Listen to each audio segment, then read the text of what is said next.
जय श्री राम विविध युक्तियों द्वारा देव की दुर्बलता और पुरुषार्थ की प्रधानता का समर्थन। जो लोग उद्योग का त्याग करके केवल देव के भरोसे ही बैठे रहते हैं, बाकी के भरोसे बैठे रहते हैं, वे आलसी मनुष्य स्वयं ही अपने शत्रु हैं।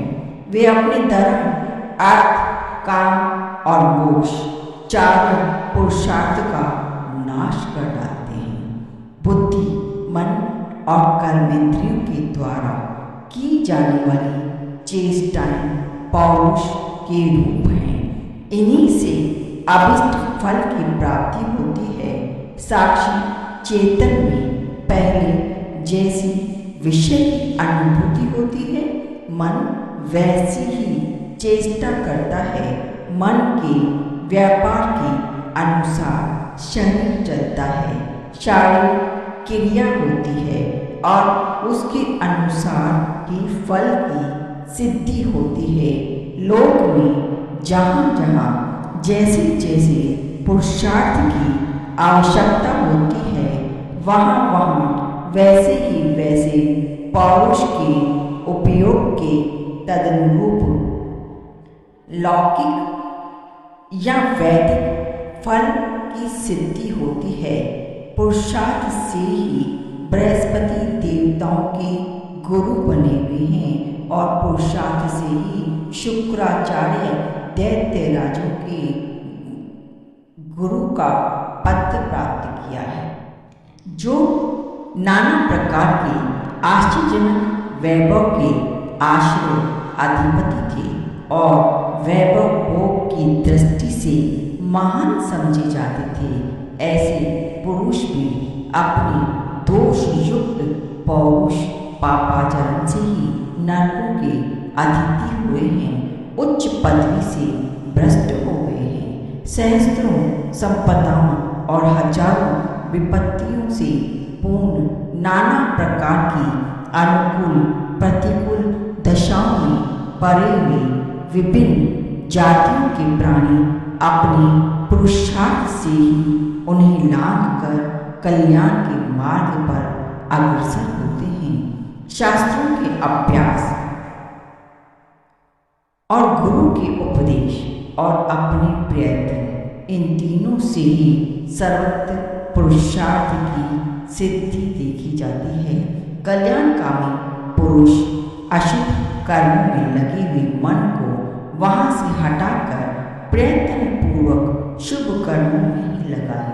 यही संपूर्ण शास्त्रों के सारांश का संग्रह है। वत्स, जो वस्तु कल्याणकारी है, जो तुच्छ नहीं, सबसे उत्कृष्ट है तथा जिसका कभी विनाश नहीं होता, उसी का यत्न पूर्वक आचरण करो। यही सब गुरुजन उपदेश देते हैं। पौरुष से ही अभिष्ट वस्तु की सिद्धि होती देखी जाती है। पौरुष से ही बुद्धिमानों की कल्याण मार्ग में प्रगति होती है। देव तो दुख सागर में डूबे हुए कोमल एवं दुर्बल चित्त वाले लोगों के लिए आश्वासन मात्र है। लोक में प्रत्यक्ष आदि प्रमाणों द्वारा पुरुष का प्रयत्न सदा सफल होता देखा जाता है। पुरुष अपने पौरुष से ही देशांतर में आता जाता है। उत्तम बुद्धि वाले मनुष्य पौरुष से ही उन भीषण संकटों से अनायास पार हो जाते हैं, जिनसे पार पाना अत्यंत कठिन होता है।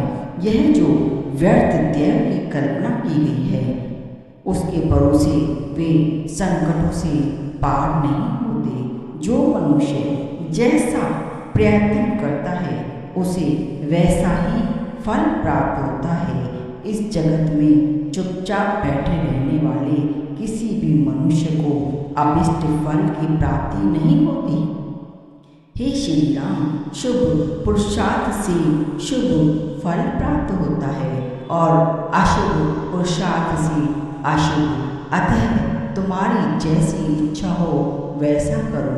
अपनी परम अभिष्ट वस्तु को प्राप्त कराने वाले एकमात्र कार्य के प्रयत्न में जो तत्पर हो जाता है उसी को विद्वान पुरुष पौरुष कहते हैं। उस तत्परता से ही सब कुछ प्राप्त किया जा सकता है।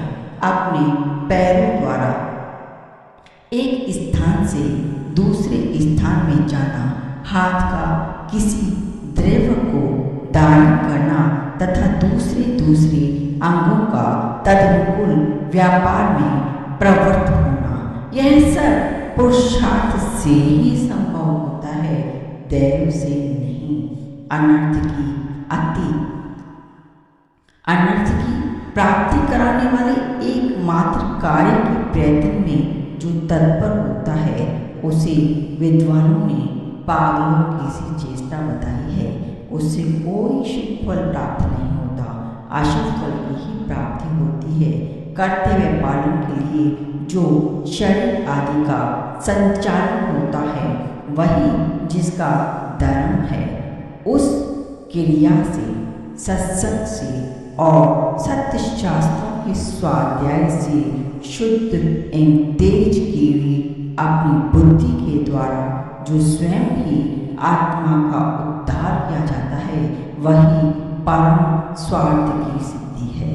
विद्वान लोग अनंत समता रूप परमानंद से पूर्ण अपने परम प्राप्य अर्थ परब्रह्म परमात्मा को जानते हैं। जिन साधनों से उसकी प्राप्ति होती है उन्हीं का नित्य निरंतर सेवन करना चाहिए और वे साधन हैं शास्त्रों के स्वाध्याय और सत्संग आदि।